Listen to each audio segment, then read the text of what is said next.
what's going to be how's it hanging, how's it happening? You guys notice this is Kevin from the Chord Progression Podcast, sponsored by Dark Fusion Systems, the best in custom computing, whether it comes to custom computers for gaming, creative, music, literally anything you might need, streaming even, because that's what Ryan Kirby uses for Fit for a King. Uses Dark Fusion Systems. So go subscribe to the podcast and you can get $100 off your entire build using the code CPPOD at any point in time throughout your build or at checkout. You'll get $100 off. So go and check that out. Oh yeah, they also got a new keyboard out too, so go check it out. Now it's time for feature presentation. Every year I get to bring this guy on the podcast and it's one of the best ones of the year. It's Tom Kiley from Patient 67. We go back through what 2023 was like for them, get an understanding of what all happened with them trying to come over to the US last year, so you get an understanding of the struggles that some of the bands go through, still the positivity that radiates from Patient 67, and we get some questions from the Patient 67 Street team, the massive community online, that are answered for you directly right here. So are you guys ready for another great episode? Let's go! Yeah! Well, ladies and gentlemen, boys and girls, listeners of the Chord Progression Podcast, you guys all know I love to bring the internet's favorite metalcore band to the podcast whenever I can. It's starting to become a yearly tradition, and right at the beginning of the new year, we are already going at it once again.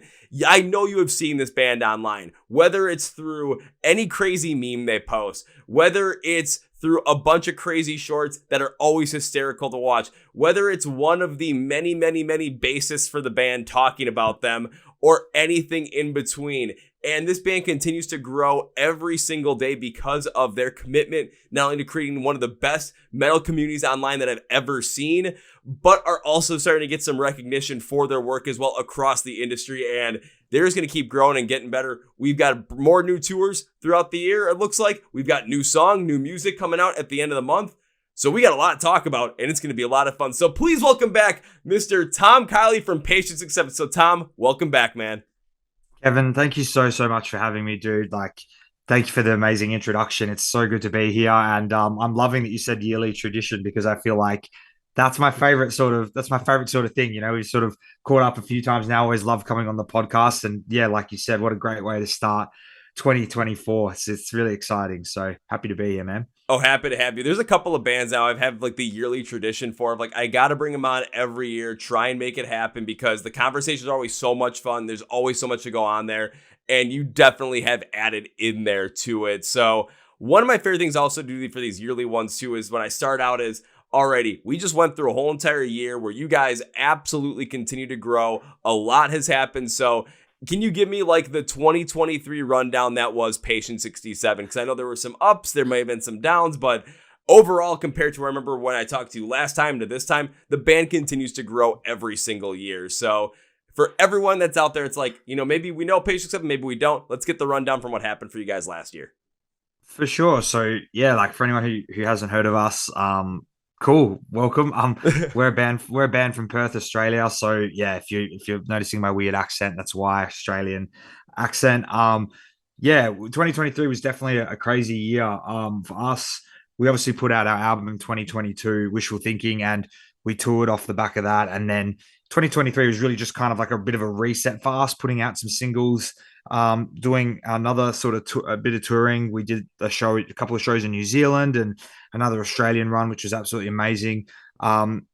We spoke a little bit about on the podcast last time. There was obviously the invitation for us to go and play shows in the States. We learned the harsh realities of being a smaller sort of quote unquote band in the way of our visa process. So that was a tough sort of thing to go through. We were really looking forward to coming to the States, but then you sort of look at what happened at the show we were meant to play, and it's kind of it sort of evens out from there, I guess. But yeah, like we spoke about before we jumped on the call, Kev, definitely some highs in the way of releasing new music, connecting with more people, just really enjoying, being, in the community. But obviously, yeah, the downsides around sort of fighting through restrictions around touring and just trying to, continue to sort of grind. And really happy it's a new year, fresh start and hopefully fresh opportunities as well. So I'm hoping for a fresh start and fresh opportunities for you guys, because I was looking forward to seeing you in 2023, and that show that you're supposed to play at that certain festival where things did not go so well.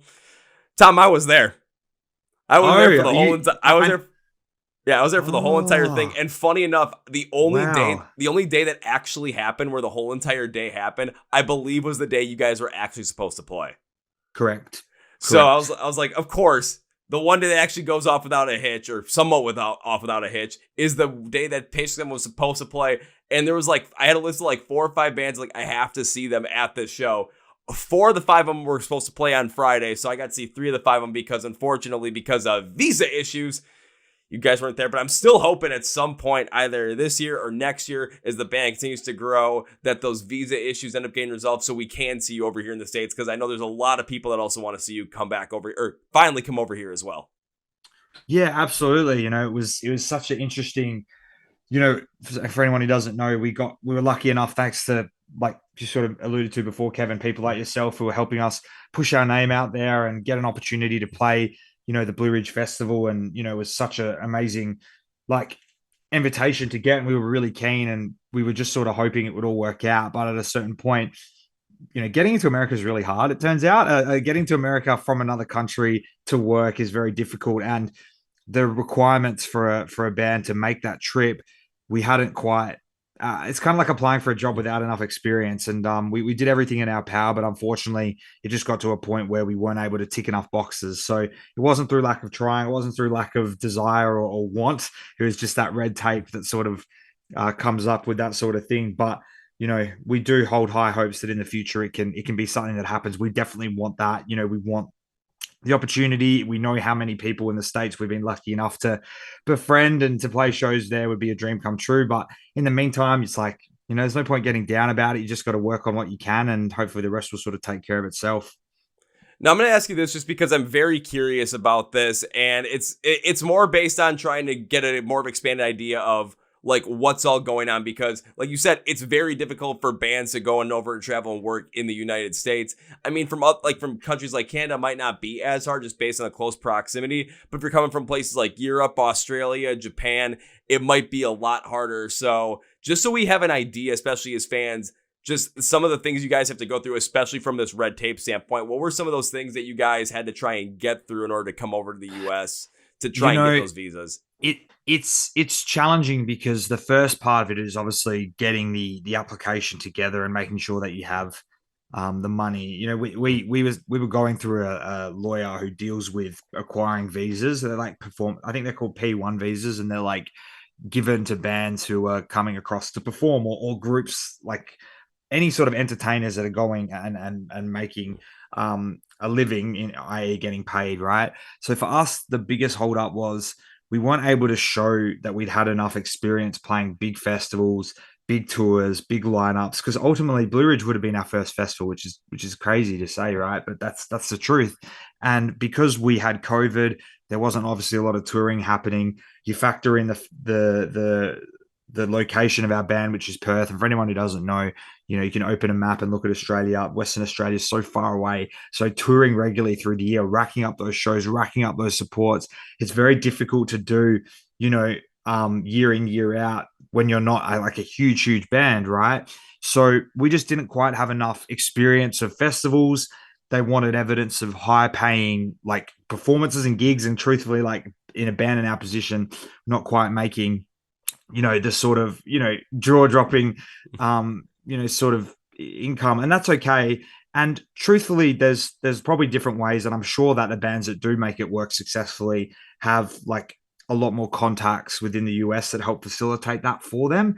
I'm guessing if you're on a label or have management based in the States, there's a lot more levers you can pull. We were sort of limited in the resources we had. We had some amazing support from our manager and from the lawyer that we did liaise with, but we didn't have enough on the other side. We didn't have enough sort of backing to really get there when the push came to shove.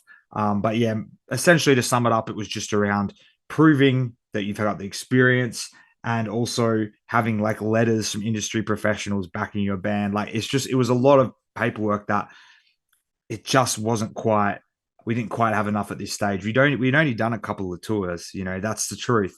And that's unfortunately where it sort of came unstuck. But looking at the full picture and the full process, with the money it would have cost to come over and the exchange rate and all of the different stuff I've spoken about before, it might have been the best thing to sort of wait, because while it would have been a great opportunity, I think it would have been really hard for our band to go over there, even if we did play the Friday at Blue Ridge, because of the costs around the touring and everything that would have gone into that. So um, we might in the long run, we might have been better off. That's my very honest answer. Oh man, I'm loving the honesty behind that, because from our standpoint as fans, now we get to have an understanding of not only like what happened with the whole entire visa issue, but get an understanding of why. So not only for your band, but for all these other bands we want to see come over to the US, why at times it seems like it's not happening, or it might never happen. And again, the fact that you guys still were able to get a lot of support, from fans, you guys had that festival support from the Blue Ridge people due to the fact they wanted you out there.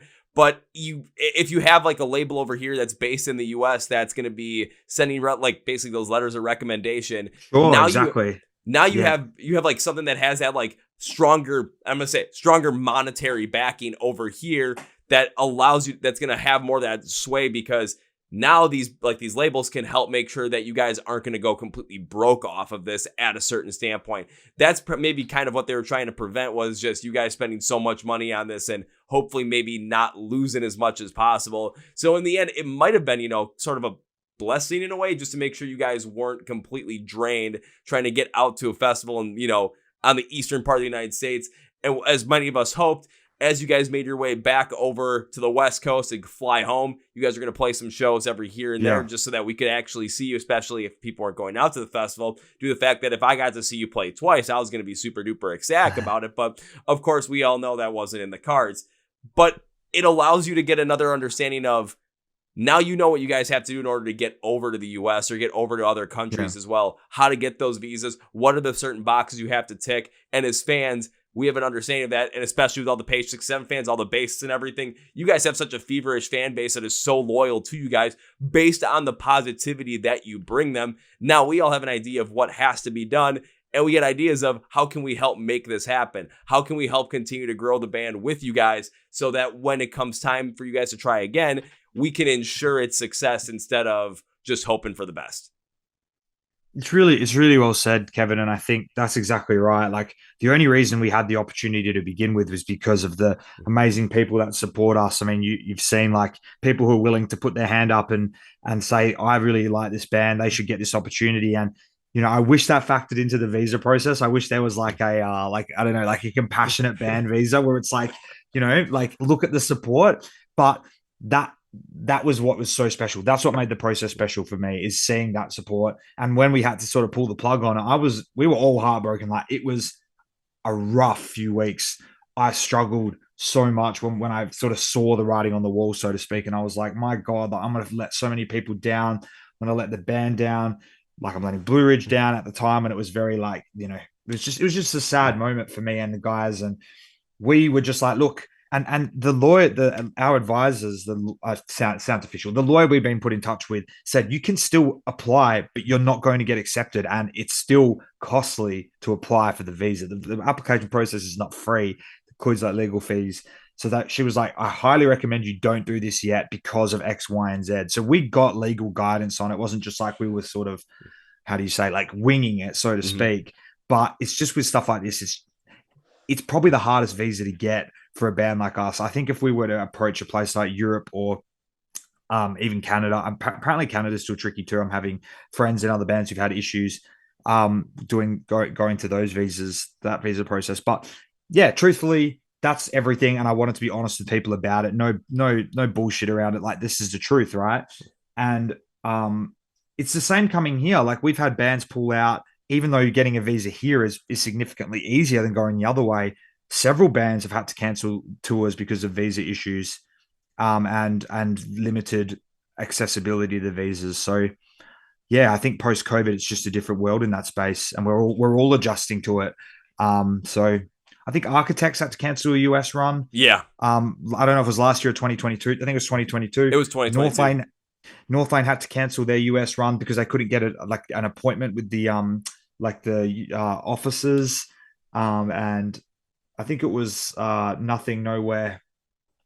It might have been Nothing Nowhere. There was a band who came that pulled out like 2 weeks before because of visa issues. So we might see more of it. Hopefully there's better support provided in the future for bands who are wanting to make these trips, because it feels like there's a lot of hoops to jump through.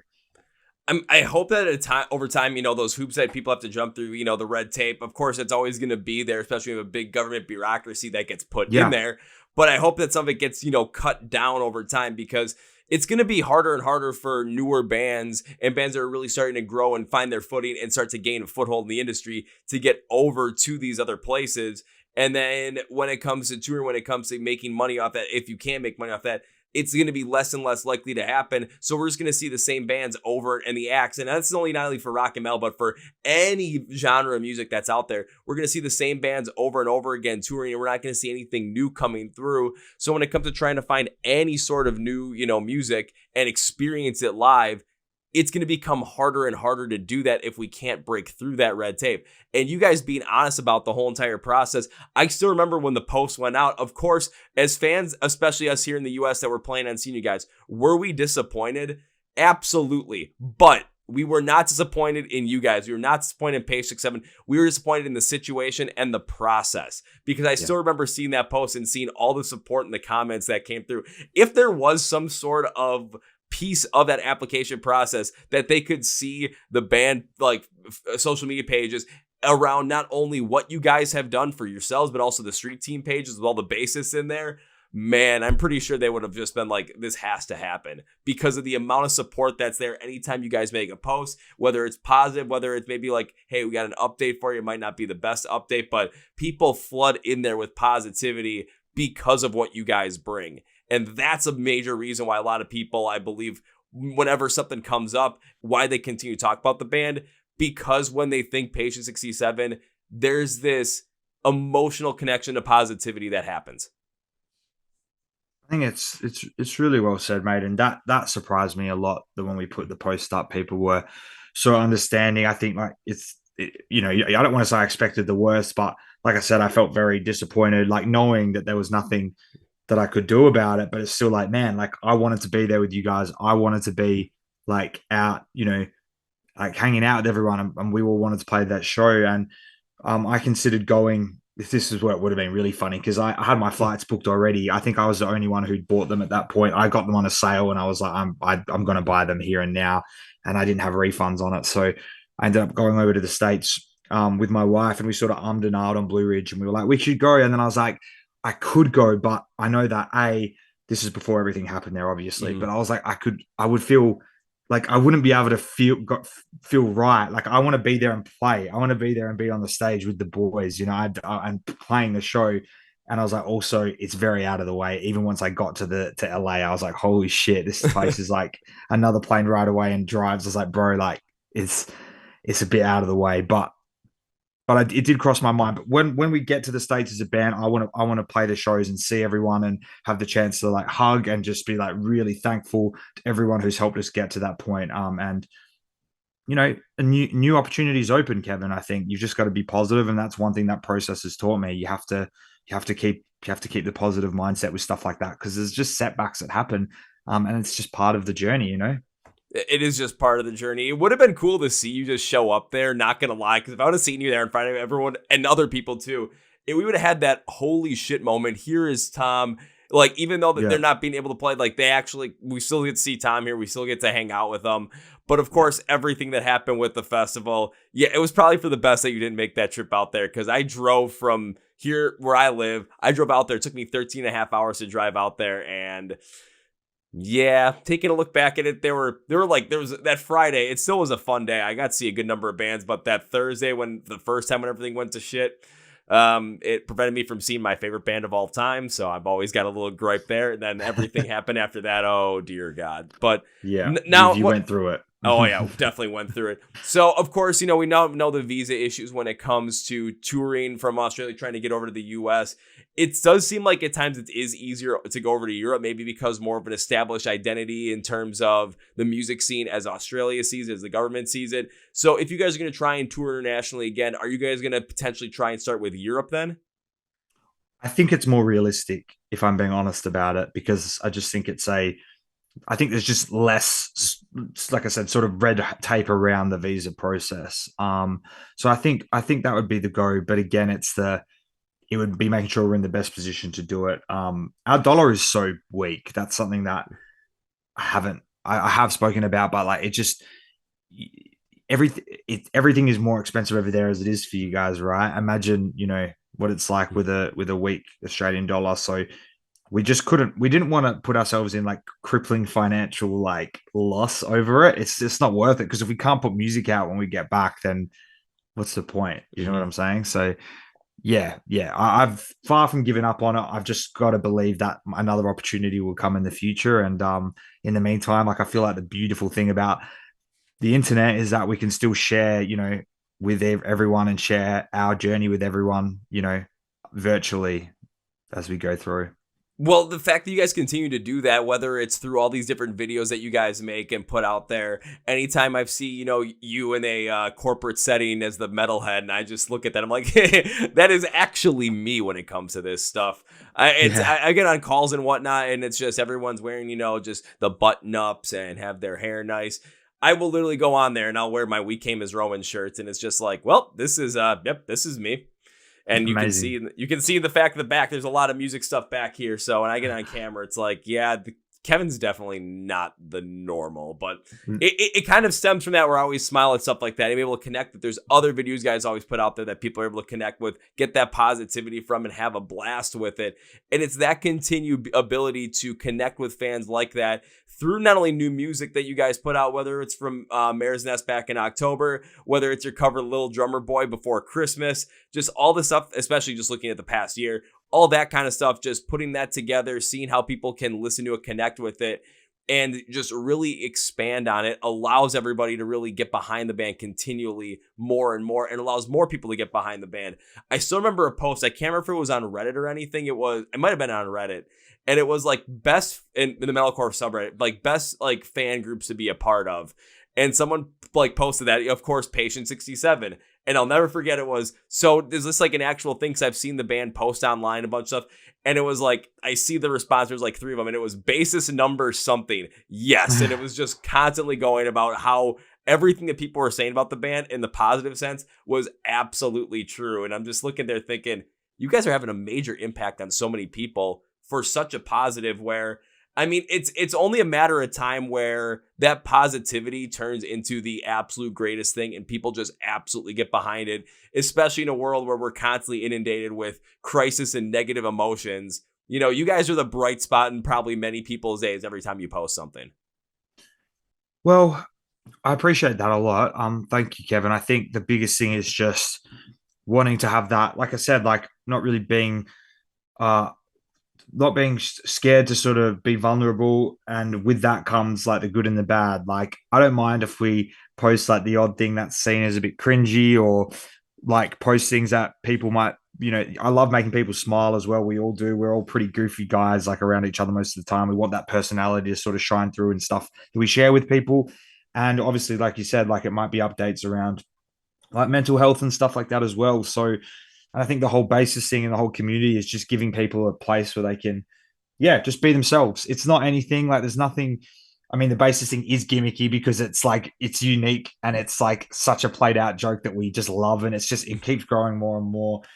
But the whole point of that is actually to give people a sense of identity around themselves and connect it, to the community that we have, because it's easier just to go in a fan group and talk about your favorite albums and stuff. Like, that's great, and we do that. There's obviously a huge part for that, but the basis thing is the thing that just connects everyone and just makes it that little bit more like, you're in this community, we value you, we care for each other, and like if you're going through some shit, like we can talk about it, and that's important. I'm really proud of it, and it's not, I can't take credit for that. That's something that's happened because of the people who have shown an interest in our music and put themselves out there, who have been willing to say, hey, like, I'm going to introduce myself, I'm going to talk, and people have forged friendships. I saw in the group that there's a couple that like got together because of the group. Like, I think they lived in the same state. Now they're together and they posted I was like, that is amazing.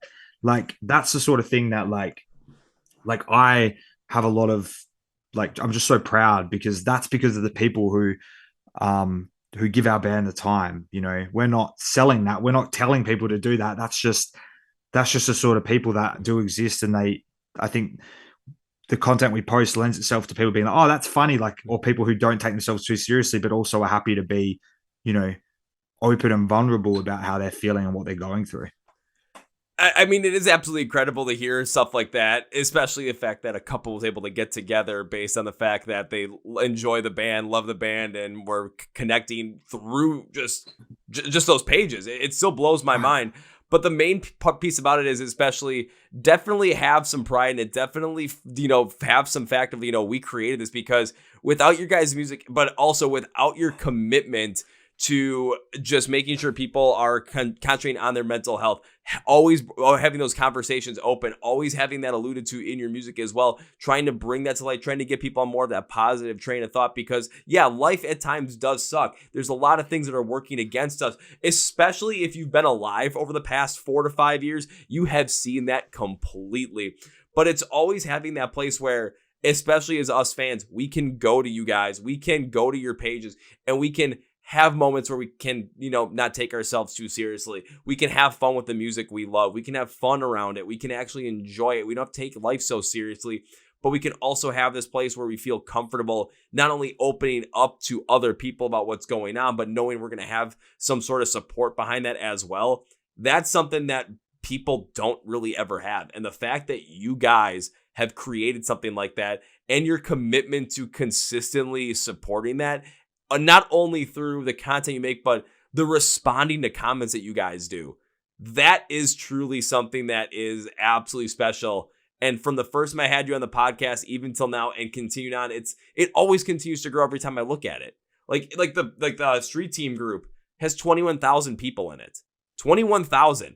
What other bands can say they have stuff like that if they don't have massive industry backing? Like you guys created something that was, then still is, this massive behemoth, which especially at the end of the year in 2023, as I saw with some award stuff, was finally getting some recognition as like the best fan community to be a part of, which is absolutely deserved. That was probably my favorite. I didn't mention it at the start, but that was one of my favorite moments of the year because people were the people in the group that we have gotten close with over the last few years, they deserve it. Like they're the ones who are, and again, like we have the music as kind of like the bedrock of it. Like people, we want to express ourselves through our music. We want to share, our music and the music that everyone loves. Like we all have like playlists and like, oh, what are you listening to? Like that's all awesome because people discover new bands and stuff, right?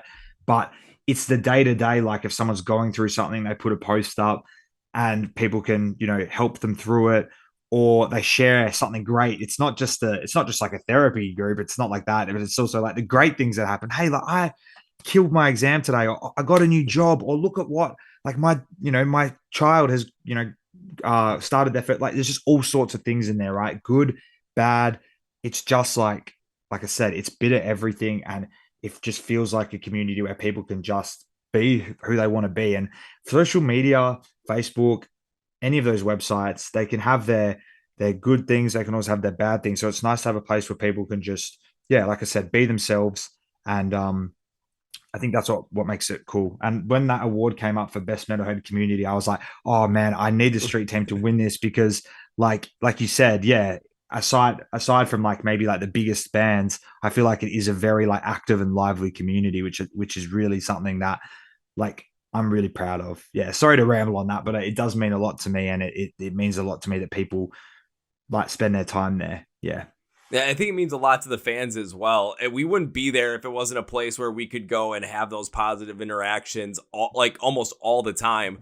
Again, and it could come from the fact that you might be downtrodden, that just things aren't going well. You can post there and people are going to help support you and pick you up. Or when you have those massive wins and people post about them, everyone's like, they're gassing people up like, yeah, man, you did it. Let's go. Just having a blast. But I actually did something with the fan group. I know I alluded to it to you earlier, but I posted on the street team group. I'm like, hey, I'll be talking with Tom from Page 67. And I want to have people involved in this as well, especially because of how strong your fan group is, how strong the bases are. So I asked people to submit some questions, and they did not disappoint. I've got about, I have 5 questions here for you from fan questions. So we're just going to go through them, and we're going to hope for the best. You ready?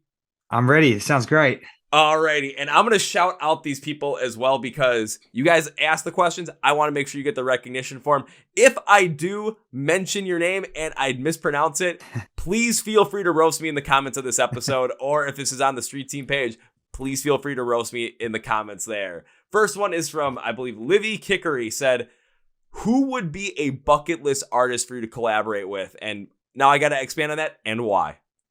It's a great question. I think like if I had to pick someone who's genuinely on my bucket list, it would be Ollie for Bring Me the Horizon. I know that's like not a controversial answer, but he's someone who was one of the first frontmen of a heavy band that I listened to.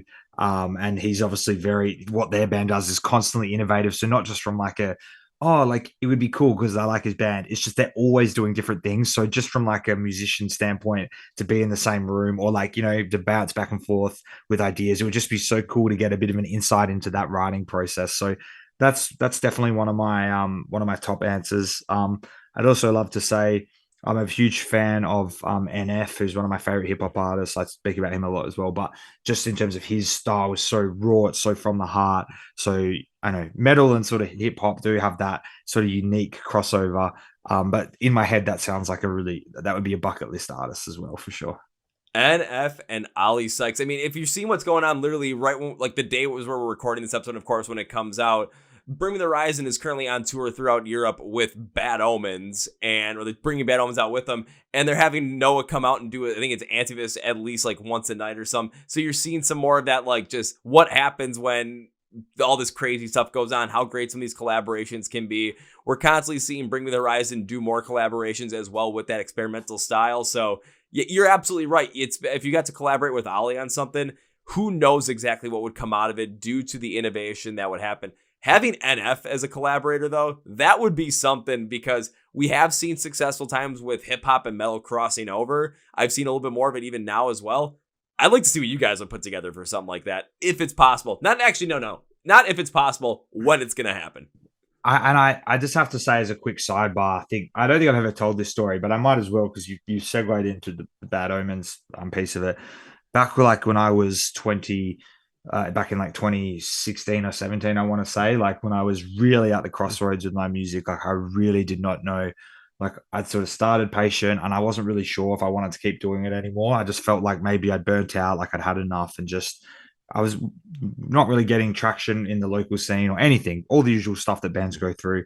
And I was like, man, like I'm just saying at the time, I don't want to do this anymore. And I really thought about stopping. And then I remember really being really, really enamored with Bad Omens and their debut album. And that first record was like really special to me when it came out because I was constantly listening to it. I was like, this album is just like hitting all the right spots. And I remember reaching out to Noah back then and just asking him, like, I think they weren't too far off signing with Sumerian and releasing the album, and they're on tour with like a bunch of awesome bands at the time. And I was like, man, like your music is just like so important to me, man. I just wanted to say thank you.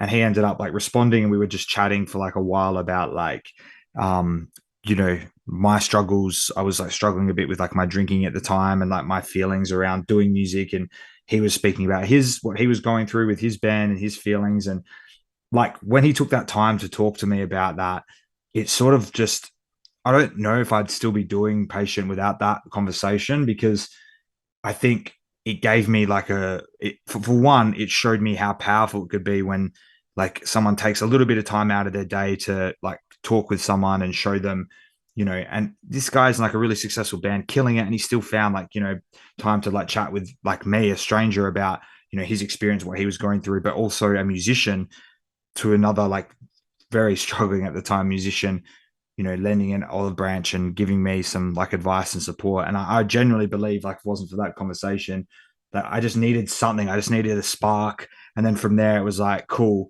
Like, the power of music is so fucking real. And then we started recording Four Walls. So yeah, that's fun story for you. That is a fun story, especially how it kind of corroborates with everything that's going on in music in the world today. But also just kind of thinking about that, just the fact that, Noah was able to reach out, like you reach out to Noah, he was able to reach back out, have these conversations and have this connection, not only between someone who is in a band and someone that's, aspiring to be at that time, at that point, but just the positive of that reaction and the positive of that interaction.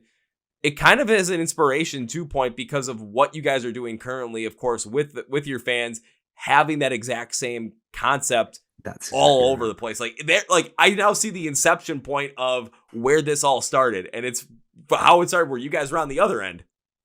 Absolutely, and that's why I think about it like every now and then, and I'm like, yeah, someone who's like, reaching heights and doing this, and they can still find time to say, hey, like I'm struggling with similar things. Obviously, we're all different and going through different things in our lives, but I think it shows that music can kind of transcend just being music. It can be, it can be more than that. And obviously, people are busy and like, not everyone has time to do that all the time. But it's more about just that little thing that can just make a big difference. And it showed me, you know, the power in the power of like connecting with people through music. It's really awesome. Oh, absolutely. Funny enough, the next question kind of alludes to the exact same story you just told, but it's going to put you on the other end. And it was from Stacy Meitner, maybe Mittner. I just want to make sure I get that right.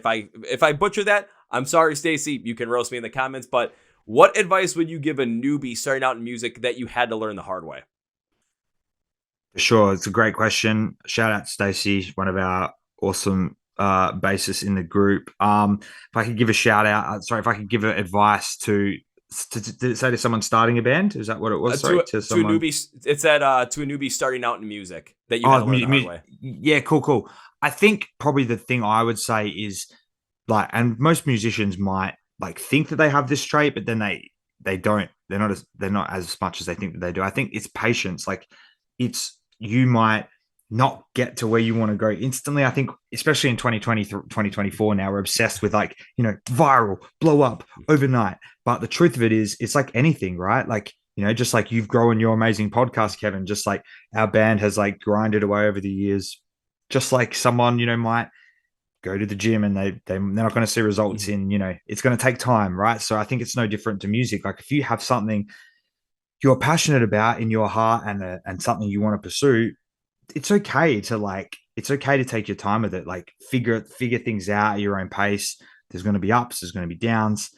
So the advice that I would give is just to continue to stay the course. Don't burn yourself out, and don't get obsessed over like numbers and trying to be, instant hits type thing. Like, if you love it, that's the most important thing. You just need to go and build from there. Like, I think in our scene, it's common for people to want, success, but we do this because we love it. Like, music is a passion, right? So that's okay. Like, enjoy it, enjoy the journey, and just have fun. Like, that's the biggest thing, right? Oh, it absolutely is the biggest thing. It's kind of like have patience in the macro to have patience in the long term, because things aren't going to just hit right away. You're not going to have this massive spark where you're going to have instant success in the course of a month or two, but have like speed in the micro so that you have the passion, you have the flow to constantly want to improve, constantly do these things, have the energy to keep going forward and trying to build this stuff. Because even for me with the podcast, at the beginning of 2023, I think the YouTube channel had like 600 some subscribers only. And I was like, man, I might even break 1,000 by the end of the year. By the end of 2023, I had over 4,000.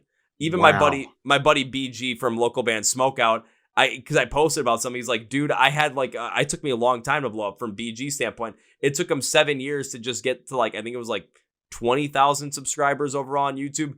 And now all of a sudden last year was the year it just kicked in. And now from recording this, he's over 65,000.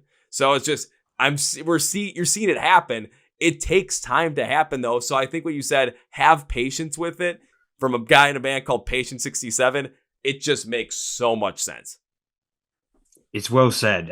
It's your take on it is definitely true, Kevin. Like, you might have a goal in mind, and yeah, enjoy the process. Don't get too tied up in if after a year you're like, yeah, of course you can tinker and try new things, but just don't give up. If you want to do it, don't quit on it. Keep going, and the rewards will come, because you don't have to be. You don't have to be. How do I say? Like, you can just enjoy the process of doing something because you love it, and then the results will come from there. Eventually, they will come, and that's the coolest thing. Yeah. Eventually they will come. Well, I already asked you what your bucket list artist to collaborate with would be, but we've got Michelle Murray who asked, what band would be your dream come true band to tour with? Oh gosh, it's a great question. Um, yeah, I think being able to tour with like one of my favorite bands growing up, any of those would be a dream. Like, maybe like, yeah, and Asking Alexandria. Like, I was like, they were one of the first bands that got me into metalcore. Attack Attack, I have to say. That's kind of funny because their drummer's our label, our distributor is Andrew from Attack Attack. So maybe we can tee that up. I might have mentioned it to Andy once or twice. And I think probably, yeah, the Bring Me the Horizon again for sure. We're touring when we go on tour later this month with Alt. Like they're one of my favorite bands at the moment, and another band that is on the tour, Bellhaven, is a band I've listened to for ages. So it's always cool when you get to tour with bands that you've listened to and been fans of before. So yeah, really excited. But yeah, any band I've loved listening to over the journey would be a dream come true for me. I'm definitely not picky. Oh, totally understandable. And I mean, when it comes to you tour with Alt as well, I know Alt absolutely rips. I'm on the podcast back in June. I sent their album to my buddy who loves this kind of stuff, and he just listened and just fell in love with the band overall. Just like, man, yeah. why is Australian metal so damn good? And I just said, because it is. They know what they're doing down there, man. Every time I bring it up from any band, they're like, yeah, it's just something in the water here. So if you want to make good music, apparently go over to Australia and just start drinking the water. I guess it works. But there's a tour going on, especially I think it's in spring here in the United States that, man, you guys should be opening this thing. It's a tour with Asking Alexandria, Memphis May Fire, and The Word Alive. Can you imagine you guys opening that whole entire thing? Oh man, that's a brilliant lineup, I have to say. And I did see that they announced that a couple of days ago, and I was like, man, like as a fan, like that is just it's the sickest lineup. So if you're gonna go, man, I hope you have a great time. I'm very jealous. I gotta find my way there because like the day they're coming by me, it's there's something else going on, and it's just Asking Alexandria only, and I'm much bigger into like Memphis May Fire, so I'm like, but what I'm hoping is because there's another tour that's kind of clashing at the same time, I'm gonna try and figure this out if it's happening, but it's the Dayseeker tour that's happening at the same time with Polaris and Avoid. I'm like, can we get like The Word Alive, Avoid, Polaris, and Memphis May Fire just like on a super show around the area or something like in Chicago? Because I'm down for that. That would be sick. That sounds killer. Oh, Yeah. it'd be nuts. I got two more fan questions for you. This next one will come from Mr. Neil Gibson. What artists have inspired you the most? Shout out to Neil again, another one of our favorite street teamers here in Perth. Him and his wife actually designed some stickers that we've been putting into our merch, and I've been meaning to get more because they're some of the coolest stickers ever. They did like big ones, like the 6-7 with Blair underneath it. Rips, yes. Perfect for any studio car. But to Neil's question, I think probably over the journey, the artists who've inspired me the most, like it definitely was early Bad Omens, like when we were writing Four Walls. And then I think, yeah, bands like Asking Alexandria, definitely just in terms of Danny's ability to go high, low, and then do some cleans as well. A lot of Memphis May Fire, it feels like the bands we were speaking about. And The Word Alive, Telly, I've listened to The Word Alive since I was in high school. Like they're one of my favorite bands. And again, his ability to do it all from singing to screaming is really just something to behold, to be honest. And I have to say again, like I listened to a lot of NF over the last few years. I'm obviously not a hip hop artist, but his ability to just connect through his lyrics to write shit that's just raw, like from the heart and just honest and just speaks to you. That's the energy, that I try and replicate. Obviously, screaming about it and like breakdowns and stuff, it's a different deal. But the concept of just using your like lyrics and your music to really talk about how you're feeling is really cool and really powerful. So they'd be some of my favorites. To add another one into the mix, I've been listening to a lot of there's a band called Of Virtue. They're like a newer band. Well, no, they're not really newer, but they've been blowing up. They've been having their moment. They're amazing. And obviously, like, I haven't written as much since jamming the album a lot, but just to hear other artists that are just like, to me, sound fresh, coming onto the scene, doing great things with their music. Artists inspire me that are going and doing like, blowing up, doing great things for themselves. And Of Virtue are one that come to mind where I'm just like, damn, these guys are absolutely sick. And that's inspiring to me just in general. Oh, absolutely. I kind of had a smile when you brought up Of Virtue because they've sort of became another one of those bands where I bring them on every single year. It just happens. And I've never seen them live. But from the day we were recording this, I only get to see them live for the first time tomorrow. Like, oh, amazing. I'm like, that's gonna be so let's cool. go do this. Woo! We may and you have to ask if you see Tyler. We're lucky enough to have him on one of our upcoming songs as well. So we've done a little bit of a collaboration on a heavy song. So keep an eye out for that. Oh, I know. I'm definitely gonna ask Tyler about that tomorrow because I know I'm running. I know I have to talk to Damon for sure because Damon's been the only one that's been on the podcast every time I've done it with a Virtue. But I say Tyler, I'm gonna say, hey, so you did a song with Patient 67 coming up, didn't you? And he's gonna be like, how the hell did you know that? I'm like, I literally talked to Tom about this yesterday, man. This is awesome. They're a great band, and hopefully in the future can get them to Australia. But yeah, they're again just bands like that are just killing it, touring, doing like releasing amazing music. Like it's sick. I love seeing it. I got one more fan question for you. Ready? This is from Israel Theodore Tesla. Asked, what has inspired your lyrics, and what begins the lyric writing process for you? It's a great question. So for me, I've sort of alluded to it a bit over the pod, but I try to write from what's like what I'm sort of feeling. Like even if I have a concept or an idea for a song, I want to write about what I'm going through. I want to write about something that brings out like something that invokes emotion. And it doesn't have to be sad. It doesn't have to be happy. It just has to be something that like makes me feel something. Maybe it's frustration, maybe it's anger, maybe it's like feeling depressed as fuck. Like maybe it's whatever you're going through, and then sort of put pen to paper and really try and translate those feelings. And then from there, I kind of shape the concept. Like, our guitarist Declan as well, who's been writing a lot of the newer stuff, like really heavily with me. He's been giving me a lot of good concepts to work off, just so nothing gets stale. Because I don't want to write the same things over and over again, right? We can fall back on old habits, and I want to tell new stories and tell, new unpack new emotions and just do all of that without, keep things sounding fresh. So I'll bounce ideas off him, I'll bounce ideas off the other boys in the band, and we'll sort of workshop lyrics together if we need to. And what inspires me, is just like I said, what I'm feeling, how I'm feeling. I don't really write too many concepts. I don't like, when I say tell stories, I just mean like tell people or speak about what I'm feeling and tell a story through that, if that makes sense. That does make sense, because when it comes to lyric writing, I've asked other people the same question or in some similar vein, and that's usually kind of what happens. There's got to be some inspiration point that just takes off.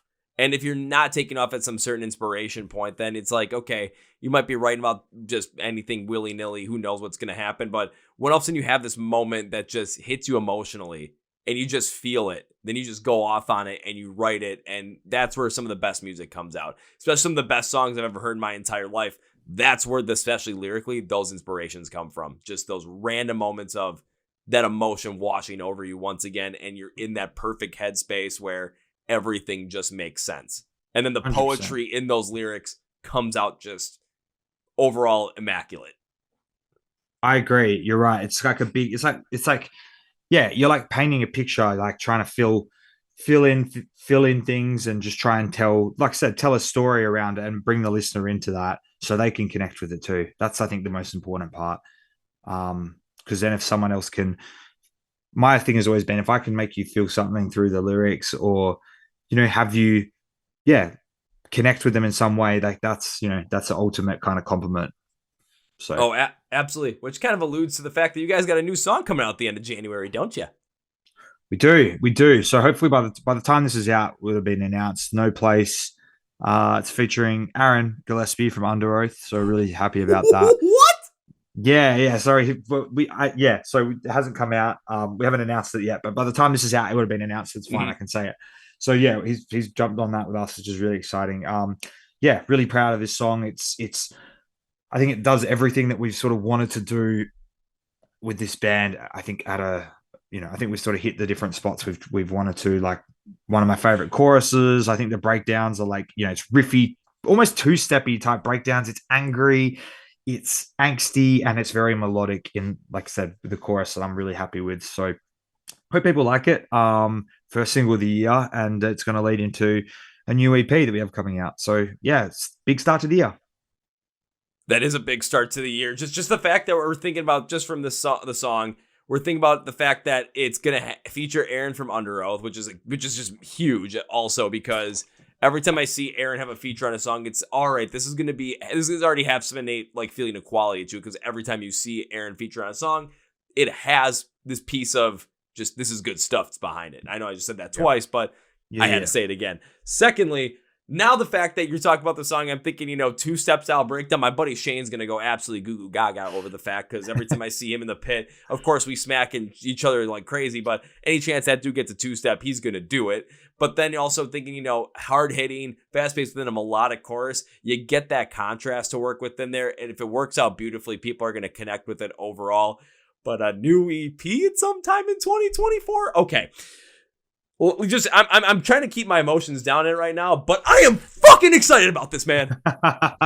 I'm glad. Look, we spent a lot last year. I know we released the 3 singles, and then a bunch of collabs and covers, and that was good. It kept things moving. But yeah, we spent time writing more songs, and we've got stuff in the works around that. So we thought, why not just no point waiting, no point sitting on it. We want to give music to people. We think we have a good system in place where we can release the songs, and no place is a good place to start, ironically, with the title. But yeah, a good way to start the year. I'll send you the song when we're off the call, Kevin. You can tell me if you're vibing it. But really proud of these songs. The new EP, and like Mare's Nest is on it, for example. It's definitely like a heavier, like a rawer, like more, I think, emotional kind of. Yeah, it's definitely heavier and something like that's quite, in my opinion, lyrically, my favorite thing we've done. So yeah, really excited. Bring on 2024. All right, now I'm giddy, and I was gonna even ask you too before we close this out. I was like, oh, what's your plans for 2024? But now we've got a new EP in the works. I mean, I'm just excited about that already. So, woo! Yeah, it's gonna be good, man. I'm excited, and it was a big year last year, and I think once, like we spoke about earlier, to kind of close the loop on it, but like with Blue Ridge not working out, the positive was, and we said it at the time, and we weren't just bullshitting, we genuinely meant it. We were like, fuck it, let's go back to the studio and like write some more songs. Let's use this and zag, and then we can have more music for people as a result of that, and that's I mean, I was really happy with how that ended up in the end. I mean, again, blessing in disguise probably was something like that, where, yeah, you didn't get to come play over here in the U.S., but maybe this whole entire EP and the money that you guys were able to save for not having to be able to come over from the U.S., maybe it was worth it. Maybe you guys were able to put something even greater together and even take the emotions of that disappointment, maybe put it into a song too, and then just absolutely let it rip. It's a good plan. I like it. I'm about it. It All right, works. I got one more question for you, Tom. You ready for it? Yes, sir. It has been a question I've been asking since literally I did a podcast on that Thursday of Blue Ridge from the Airbnb I was staying in. And this is the first time I've ever asked this question. It's become a continuous thing ever since. So the fact that I ask it to you is kind of weird, but not at the same time. It's also really cool. But it's a way for us to get to know about more new music and for you to also let us know about some more new music. So can you give me 3 bands or 3 artists that you would love to see more people get behind? It could be bands in rock and metal. It could be other artists that you just are absolutely enjoying, but I just want to get some suggestions of bands that you're absolutely loving right now that you'd love to see more people get behind. I think I'll shout out some bands from my hometown, because I feel like Perth gets overlooked, and I'm far from going to as many shows here as I should, but I will shout out some of my favorite bands from Perth. So first band I'll shout out, we played with them at their EP launch a couple of weeks ago. Our Demise, they're like a really sick deathcore act. They put out their EP, like I said, in December, killing it. Love what they're doing. If you like heavy stuff, you should definitely check it out. Primrose Path, they're like a really cool, I don't want to say female fronted, but the front woman, Lindsay, who fronts them, has an incredible voice, like really unique. Like they're like proggy, like metal, awesome band. They do really cool stuff. I'm trying to think of a third band from Perth that I've been listening to. We played with an awesome band in Perth when we played with Wind Waker. She's an artist called Rin Rin, and she has a band that plays with her, but she's just like this crazy talented, like I want to say like post-hardcore, like, popcore, like really talented, like alternative artist. She's done some touring, a bunch of great shows, played with like the Plot and You and stuff. So yeah, Our Demise, Primrose Path, and Rin Rin, 3 bands from my town of Perth, and I'm digging. And I'll send you some links. You can chuck them in the episode links too. I'm sure they'll appreciate. Like Perth is always like the sort of how do you say that? The middle child of Australia. Like we don't get as much love as some of the other states. So yeah, it's Oh, good I'm to absolutely happy shout you back. took the time to shout out the Perth bands too, because I you never know where it's gonna go. But when you said I gotta shout out some of the bands from the hometown, just okay, because you're right. When it comes to Australia, everyone knows what's going on the East Coast, but then there's Perth. You guys all the way over on the west side of the country. It's just everyone seems to forget about that, but we're not forgetting about it here. We're Not mentioning it. We're today. bringing it up. Not today. Not Woo! today. Well, Tom, once Hell again, yeah. thank you for being on the podcast. And as we bring it to its conclusion, I always like to give you a chance to say whatever you want to say, plug, promote whatever you're going to promote at the end of the episode. So, Tom, the floor is yours. So I think, firstly, Kevin, I always like to just take a second to say thank you for what you do. Like I've seen you post about it openly as well, and I think sharing your journey is really important. Gives people an insight into. I mean, a lot of people just think podcasts and like they just happen, which is just so far from the truth. Like it's a lot of sacrifice, a lot of hours that people don't see. I know that, and I just think people need to appreciate that. So thank you so much. Just in terms of anything I'd like to say, we discussed it, but we've got a new song coming out at the end of Jan 26th, No Place. Please go check it out. It would just mean so much to us. We're very much trying to have, a year we can remember, and we just hope that people give our music a chance, see if they like it, and even just to give it a spin would be amazing. So go check it out when it drops, and we're really, really hoping to see you in our community. If you're not a part of the Page 67 Street team, come say hello, come chat with Kevin and I and say what's up, and yeah, be a part of it. It's good times. Oh, absolutely be a part of it. Well said. Now it's time for this podcast with three things. First things first, new song coming out in the 26th, new EP coming out sometime in 2024, and a community you want to be a part of if you're not a part of already. Trust me, the positivity you get from it is incredible. So here's what you're going to do. Go script for the podcast where it says find Patient 67 online. Links and labels for everything from all their social media accounts and where you can join the street team as well, where you can watch music videos, where you can go find them online, where you can go get some merch, find out where they're playing live. So if you're in the area, you can go check them out live and stream all their music as well. Link trip to the podcast. Everything's down there, linked and labeled. I'm your own personal Google on this, guys. I'm your freaking search engine on this. I take all the work out of it for you. All you can do is click and go, and you are set. And yes, join the street team. Be a part of it, because we are, and we like it. Oh, yeah. Now it's time for number 2. I can't remember if it's your third or fourth time on the podcast, Tom, but every time I've been on the podcast, I make a promise of whenever I get to you for the first time, that first round's on me. I think it's ever 2 or 3. I'm at like 4 now. I might have to bring you a whole case of whatever it is that you want. Even if it's like, a whole case of Liquid Death on the road, like you're going to see me walking into the venue just like, I got you, Tom. We got this. You got to come down to Australia, Kev. I think that's you got to plan a little trip at this rate. At this Might be easier. At this rate, what might happen is you guys I might plan a trip over to Europe and see you guys play live over there. True. Then we're both traveling. We'll just meet in some weird version of the middle. We'll just do that. Some incredibly weird version of the middle. We're just going to meet there. That's how it's going to get done. Now it's time for number 3. Cannot bring this podcast to a conclusion by saying goodbye. That's way too final. I make you a promise. I always make you that promise, and I've got to make good on it. Plus, I always love having the podcast at least once every single year. So this is happening again. Hopefully the next time we do this, we're both a lot larger in terms of audience, in terms of reach, as we are every single year. But let's hope that we both get that like massive blow up by the time we do this again next. Absolutely, man. 100%. And yeah, so happy to be a part of it. So happy to spend time chatting. And yeah, as always, man, appreciate it. And it's going to be, here's to a great 2024 for yourself and for everyone listening. Hope it's a great year for you. And I'm really looking forward to sharing it all with you guys. Cheers to it. Cheers to one of the best years so far. A year to remember. So this is not goodbye. This is, I'll see you later.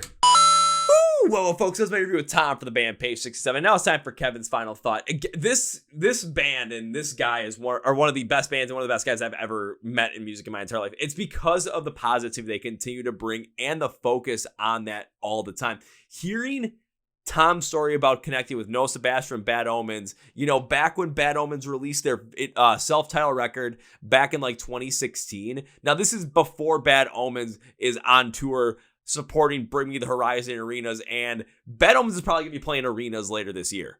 They're that size now, which, don't get me wrong, is absolutely fantastic. Even though I still like some of the heavier stuff, though. But I'm not discounting the fact that it's fantastic that Bad Omens is absolutely blown up to just ungodly levels.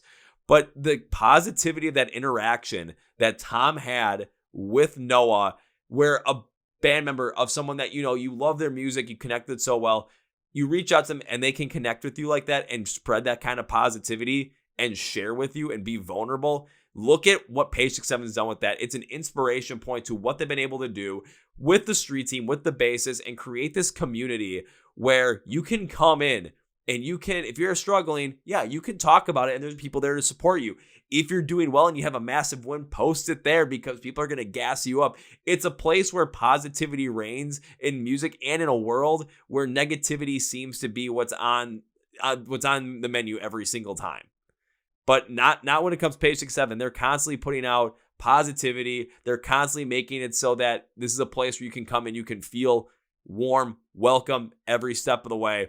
And through the inspirations of the past with Tom, with what has happened, I mean, we all know what's happened over the past 5 years, all the crap that's gone down.